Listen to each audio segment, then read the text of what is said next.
നമുക്ക് പാരൻസിന് പൊതുവേ ഉള്ളൊരു സംശയമാണ് എന്ന് മുതലാണ് നമ്മൾക്ക് ഒരു ഓർത്തഡോണ്ടിസ്റ്റിനെ, അതായത് ക്ലിപ്പിടുന്ന ഡോക്ടറെ കാണിക്കേണ്ടത് കുട്ടികൾ? ഒരു 6 വയസ്സാകുമ്പോൾ എന്ന് പറയുന്നവരുണ്ട്, പല്ലെല്ലാം പറഞ്ഞ് വന്നിട്ട് മതിയെന്ന് പറയുന്നവരുണ്ട്. അപ്പോൾ അതിലൊരു കറക്റ്റ് ടൈം ഉണ്ടോ നമുക്ക് ഒരു ഡോക്ടറെ കാണിക്കാൻ വേണ്ടിയിട്ട്, ഓർത്തഡോണ്ടിസ്റ്റിനെ കാണിക്കാൻ വേണ്ടിയിട്ടൊരു ടൈം ഉണ്ടോ?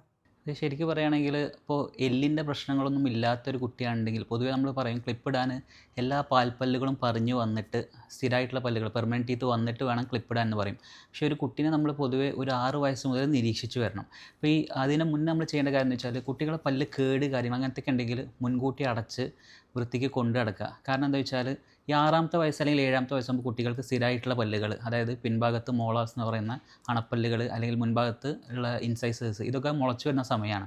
അപ്പോൾ ആ സമയത്ത് പല്ലുകളിൽ എന്തെങ്കിലും കേടുണ്ടായിട്ട് അതിന് മുന്നേ, അതായത് സ്വാഭാവികമായിട്ട് പല്ലിന് പറയേണ്ട ഒരു സമയമുണ്ട്.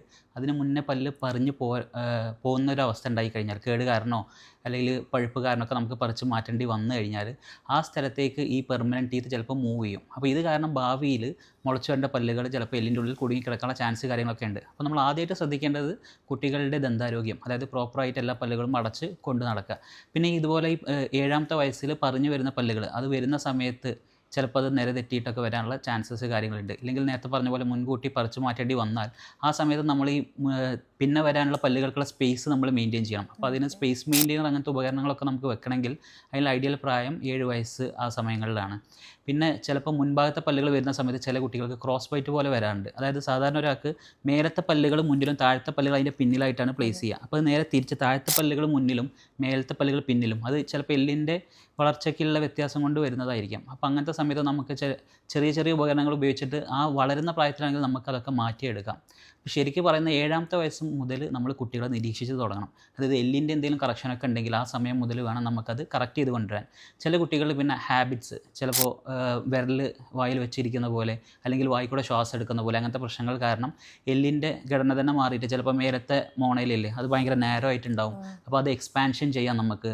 ഇതൊക്കെ ഈ വളരുന്ന പ്രായത്തിലാണെങ്കിൽ ഇതൊക്കെ സിമ്പിളായിട്ടുള്ള ഓരോ എക്സ്പാൻഡേഴ്സ് അല്ലെങ്കിൽ എല്ലിൻ്റെ തള്ളിച്ച കൂടുതലുണ്ടെങ്കിൽ ഹെഡ് ഗിയേഴ്സ് പോലുള്ള ഓർത്തോപീഡിക് അപ്ലയൻസസ് ഉപയോഗിച്ച് നമുക്ക് കറക്റ്റ് ചെയ്യാം. പക്ഷേ ഒരു പ്രായം കഴിഞ്ഞ് കഴിഞ്ഞാൽ നമ്മളിതൊന്നും ശ്രദ്ധിക്കാണ്ട് കുട്ടിയുടെ ഒരു 14-15 വയസ്സിന് ശേഷമൊക്കെയാണ് ഇത് നോക്കുന്നുണ്ടെന്നുണ്ടെങ്കിൽ പിന്നെ ആ സമയത്താണ് നമുക്ക് പല്ല് പറിച്ച് ക്ലിപ്പിടേണ്ട കാര്യങ്ങളൊക്കെ പോകേണ്ടി വരുന്നത്.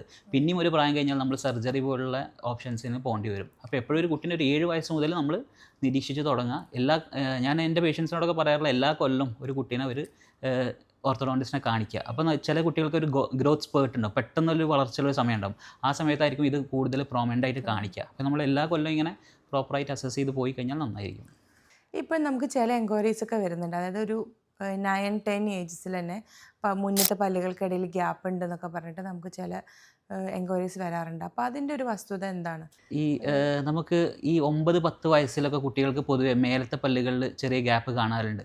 അതുവരെ നേരെ ഇരിക്കുന്ന പല്ലുകൾ ചിലപ്പോൾ ആ സമയമാകുമ്പോൾ ഒന്നിങ്ങനെ ചെരിഞ്ഞു വരുന്നത് കാണാം. ഇതൊരു നോർമലായിട്ടുള്ളൊരു ഫിനോമിനനാണ്.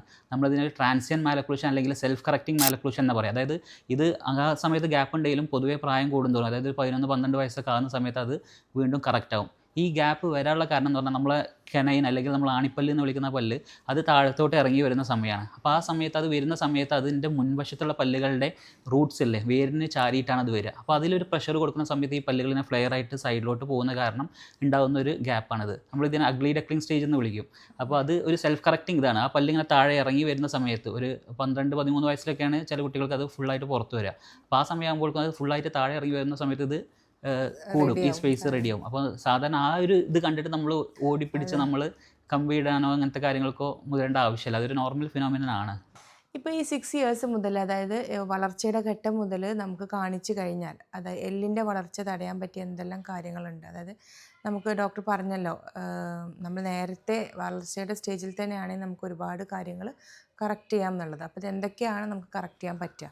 ഈ എല്ലിൻ്റെ വളർച്ചയിൽ വരുന്ന വ്യതിയാനങ്ങൾ എന്ന് പറയുമ്പോൾ ഒരുപക്ഷെ നമ്മൾ ശരിക്കും ഒരു കുട്ടീനെ ഒരു സൈഡ് വൈസ് നിന്ന് അസസ് ചെയ്യണം. നമ്മളൊരു പ്രൊഫൈൽ വ്യൂ എന്ന് പറയും. അത് സൈഡിൽ നിന്ന് നോക്കുമ്പോൾ ശരിക്കും നമ്മുടെ ഈ മേലത്തെയും താഴത്തെയും താടിയെല്ലുകൾ നമ്മുടെ ഈ നെറ്റിൻ്റെ ഈ ഭാഗത്തിനോട് ചേർന്നിട്ട് ഒരേ ലൈനിലായിട്ട് നിൽക്കണമെന്നാണ് നമ്മൾ യൂഷ്വലി പറയുക. അപ്പോൾ അതിൻ്റെ പുറത്തേക്കോ അല്ലെങ്കിൽ കൂടുതൽ അകത്തേക്കോ ആയിട്ടുള്ള വളർച്ച വ്യതിയാനങ്ങൾ ഉണ്ടെങ്കിൽ നമുക്ക് പല ടൈപ്പ് ഓർത്തോപീഡിക് അപ്ലയൻസസ് ഉപയോഗിച്ചിട്ട് അത് കറക്റ്റ് ചെയ്യാം. അല്ലെങ്കിൽ മയോ ഫങ്ഷണൽ അപ്ലയൻസസ് ഒക്കെ ഇന്ന് അവൈലബിൾ ആണ്. ഇതിൽ നമ്മൾ ശ്രദ്ധിക്കേണ്ട കാര്യം എന്താ വെച്ചാൽ ചിലപ്പോൾ ഒരു കുട്ടിക്ക് മേലത്തെ പല്ലുകൾ അല്ലെങ്കിൽ മേലത്തെ മോണയിൽ ഉന്തി നിൽക്കുന്നത് പോലെ തോന്നാം. അതിന് ചിലപ്പോൾ 2 കാരണങ്ങളായിരിക്കാം. ഒന്ന്, സ്വാഭാവികമായിട്ടും മേലത്തെ എല്ല് തള്ളി നിൽക്കുന്നതുകൊണ്ട് തന്നെ ആയിരിക്കാം, ഇല്ലെങ്കിൽ താഴത്തെ എല്ലിൻ്റെ വളർച്ചാക്കുറവുകൊണ്ടായിരിക്കാം. ഇത് ഏതാ എന്ന് അസസ് ചെയ്തിട്ടാണ് നമ്മൾ അതിനനുസരിച്ചുള്ള അപ്ലയൻസ് കൊടുക്കുക. ഇപ്പോൾ മേലത്തെ എല്ല് തള്ളി നിൽക്കുകയാണ്, താഴത്തെ എല്ല് നോർമൽ പൊസിഷനിലാണെങ്കിൽ നമുക്ക് ഹെഡ് ഗിയർ പോലുള്ള അപ്ലയൻസസ് ഉപയോഗിച്ചിട്ട് മേലത്തെ എല്ലിനെ കറക്റ്റ് ചെയ്യാം. അതായത് അത്യാവശ്യം പിന്നോട്ട് നീക്കാൻ കാര്യങ്ങൾ പറ്റും. ചില കേസിൽ ഈ പറഞ്ഞ പോലെ മേലത്തെ എല്ല് തള്ളിയിട്ടും താഴത്തത് പിന്നിക്കും ആയിരിക്കും. അപ്പോൾ ആ സമയത്ത് ഹെഡ് ഗിയറിൻ്റെ കൂടെ നമുക്ക് ട്വിൻ ബ്ലോക്ക് അങ്ങനത്തെ കോമ്പിനേഷൻ ഇത് ചെയ്തിട്ട് നമുക്ക് ഈ കറക്ഷൻസ് വരുത്തിയെടുക്കാം. പിന്നെ ഒരു കേസ് എന്ന് പറയുന്നത് മേലത്തിൽ ചിലപ്പോൾ നോർമൽ പൊസിഷനിലായിരിക്കും, താഴത്തെല്ലിന് ഒരു വളർച്ച കൂടുതലുണ്ടാവും അല്ലെങ്കിൽ വളർച്ച കുറവുണ്ടാവും. വളർച്ച കൂടുതലുള്ള കേസുകളിൽ നമുക്ക് വേണമെങ്കിൽ ചിൻകപ്പ് പോലുള്ള ഇത് അപ്ലയൻസസ് ഉപയോഗിക്കാം. ഇനിയിപ്പോൾ താഴത്തെ എല്ലിന് വളർച്ച കൂടുതലും മേലത്തെല്ലിന് വളർച്ച കുറവും ഉള്ള കേസസിലാണെങ്കിൽ നമുക്ക് റിവേഴ്സ് ഹെഡ് ഗിയർ പോലുള്ള ഫേസ് മാസ്ക് പോലുള്ള അപ്ലയൻസസ് ഉണ്ട്. അപ്പോൾ അത് ഉപയോഗിച്ചിട്ട് ഈ കാര്യങ്ങളൊക്കെ കറക്റ്റ് ചെയ്യാം. എന്തായാലും നമ്മൾ ശ്രദ്ധിക്കേണ്ട കാര്യം എന്താണെന്ന് വെച്ചാൽ കുട്ടികളെ പ്രോപ്പറായിട്ട് അസസ് ചെയ്തിട്ട് അവരുടെ എല്ലിന് വളർച്ച വ്യതിയാനങ്ങൾ ഉണ്ടോ എന്നുള്ളത് ഉറപ്പുവരുത്തിയിട്ട് അതിനനുസരിച്ചുള്ള ഓപ്ഷൻസ് എടുക്കുക എന്നുള്ളതാണ്. ഇനിയിപ്പോൾ ഇത് ഈ 6 വയസ്സിൽ, അതായത് 6 വയസ്സ് മുതലുള്ള സമയത്തൊന്നും കാണിക്കാതെ 18 വയസ്സൊക്കെ കഴിഞ്ഞ് വളർച്ചയെല്ലാം കഴിഞ്ഞിട്ടാണ് ഒരാൾ ഇങ്ങനത്തെ കംപ്ലൈൻറ്റുകളൊക്കെ കൊണ്ട് വന്നതെന്ന് വെച്ചാൽ നമ്മുടെ ഒരു ട്രീറ്റ്മെൻറ്റും പിന്നെ എന്ത് വ്യത്യാസമാണ് നമുക്കതിലുണ്ടാവുക? നമുക്ക് ഈ ഗ്രോത്തിൻ്റെ സമയത്ത് പ്രോപ്പറായിട്ട് കാണിച്ചില്ലെങ്കിൽ നമുക്ക് ട്രീറ്റ്മെൻറ്റ് ഓപ്ഷൻസേ മാറുകയാണ്. നമുക്ക് ഈ വളരുന്ന പ്രായത്തിലാണെങ്കിലും നേരത്തെ പറഞ്ഞ പോലത്തെ അപ്ലയൻസസ് ഉപയോഗിച്ചിട്ട് നമുക്ക് കറക്ഷൻസ് കാര്യങ്ങൾ കൊണ്ടുവരാം. അപ്പോൾ നമുക്കൊന്ന് ചിലവ് കുറവാണ്, പിന്നെ ഗ്രോത്തിനെ ഫേവർ ചെയ്തിട്ട്, അതായത് വളർച്ചയെ നമുക്ക് അനുകൂലമാക്കിയിട്ട് നമ്മൾ ആ മോഡിഫിക്കേഷൻസ് കാര്യങ്ങൾ നമുക്ക് എളുപ്പത്തിൽ വരുത്തിയെടുക്കാം.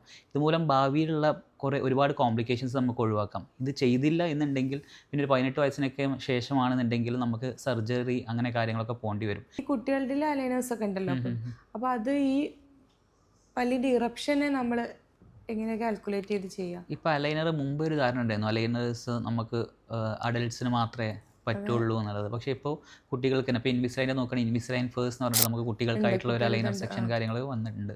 അപ്പോൾ ഇതെന്താണെന്ന് വെച്ചാൽ ഇപ്പോൾ നമ്മൾ നേരത്തെ പറഞ്ഞ പോലെ ചിലപ്പോൾ നമുക്ക് കുട്ടികളിൽ കമ്പി ഇടൂല എന്നുള്ള ധാരണയുണ്ട്. പക്ഷേ നമുക്കൊരു 7-8 വയസ്സിലൊക്കെ കുട്ടികൾക്ക് നമ്മൾക്ക് കമ്പി ഇടാം ചില കേസസിൽ. അത് നമ്മൾ മുൻഭാഗത്ത് പറഞ്ഞു വന്ന സ്ഥിരപ്പല്ലുകളും പിൻഭാഗത്ത് അണപ്പല്ലും മാത്രം കൂട്ടിയിട്ടാണ് ഇടുക. പക്ഷേ ഇതൊക്കെ 2 ഫേസ് ആയിട്ടാണ് നമ്മൾ ചെയ്യുക. അതായത് ഫസ്റ്റ് ഒരു കറക്ഷൻ ചെയ്യും, പിന്നെ ഫുള്ള് പല്ലുകൾ പറഞ്ഞു വന്നതിന് ശേഷം പിന്നെ അടുത്തൊരു ഫേസ് ഓഫ് കറക്ഷൻ ചെയ്യും.